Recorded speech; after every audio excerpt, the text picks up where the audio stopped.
Hi there, my name is Alex Handy. I'm the director of the Museum of Art and Digital Entertainment. A few years ago, I was very lucky in Oakland. I was going through a flea market and I managed to discover some raw EEPROMs, some bare chips, that had on them an undiscovered Atari 2600 game, Cabbage Patch Kids Adventures in the Park. I know, it was actually much better than it sounds. If you want, you can actually go and play it online right now if you were to look that one up. I also found a bunch of ColecoVision prototypes, and these were the sort of video game relics that you can't put on eBay, you can't tell people about them too much because, unless they're a video game geek, they don't really understand why this is exciting.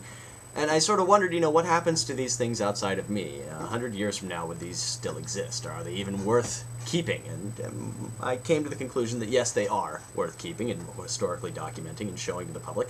And I decided to found a museum to do so. And I founded the Museum of Art and Digital Entertainment, the MADE. We got our 501c3 nonprofit status approved by the IRS last August, and we are now beginning fundraising for the creation of a space.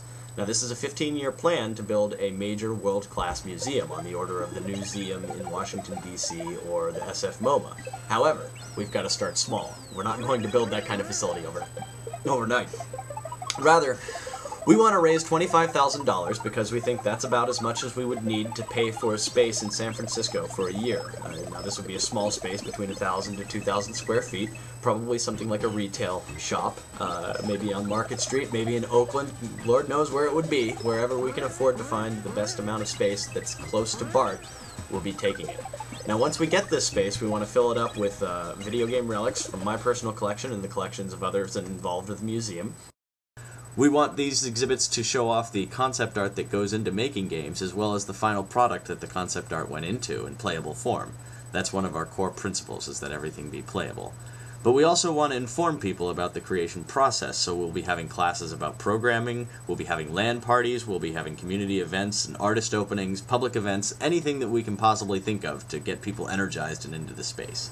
When we open a space, one of the big things that we're thinking about doing is getting a large internet connection and bringing online servers for long-lost games. We don't have any specific games picked yet, although my personal favorite would be to bring up Bolo, the old Mac tank game. But that's a service we could offer within a few weeks or months of opening a space, given we could get a nice big fat internet connection. We certainly have the computer hardware and the servers and the know-how to get these things back up. And of course, we'd be coming to the community to figure out what exact games we should be hosting. While we certainly do have much longer-term plans, and the opportunity for building a fabulous video game museum is basically, the opportunities are basically limitless there. We want to scale that whole vision down and start out small, and give the community a place to go and communicate with each other and hang out socially and exchange ideas and learn about video games in ways that maybe they hadn't before. And it's certainly time for video games to be heralded as the artistic works that they are, and it's certainly time for a major video game museum in the San Francisco Bay Area. So I ask that you would take time to look over the wonderful gifts that we have assembled from some of our partners and sponsors. We are also looking for volunteers, so if you can't afford to give us any money, please, please, please sign up for the mailing list. Come out and give us a hand. We will need people to install things into this new space, provided we do get it. And we'll need people to help us design exhibits, to track down old game developers and convince them to give us their design assets. And we'll just need people to come and visit the museum, too. So whether you can donate or not, thank you for taking the time to read and to watch this video. And here's hoping that the MADE can become a world-class museum.